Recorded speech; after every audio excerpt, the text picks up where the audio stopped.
Hello, মুসলিম ক্যাম্পে আয়। আইসা ওই যে বেচুর সাথে দেখা করে ওই যে একটা চাচির একটা ঘর ঠিক করে দেওয়ার কথা ছিল, তুই তো বলে ভুলে গেছিস। হ্যাঁ হ্যাঁ, এটা এটা কালকে থেকে এটার এখানে কাজ করবি, ঠিক আছে? ওকে ওকে ভাইয়া, তুমি আইসা কালকে এটার কাজ শুরু করে দিবা, ঠিক আছে? ওকে ওকে ওকে, আল্লাহ হাফিজ।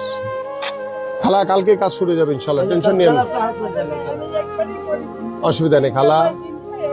আল্লাহ আল্লাহ ভালো রাখুক। এইভাবে মানুষ বসবাস করে। হ্যাঁ,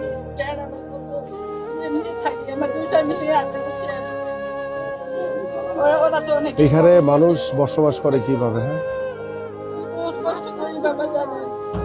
আইসেন মা, আইসেন আপনি। আমি তো এখন ব্যস্ত অনেক, কালকে ইব্রাহিম কাজ করবে না। আপনি ওই 12 তারিখের পরে আসেন, আল্লাহ যদি সব কবুল করে ইনশাল্লাহ। আমি আপনার আমি আপনাকে একটা মাসিক খরচের ব্যবস্থা করে দিব, আপনি যাতে ঠিক মতো চলতে পারেন।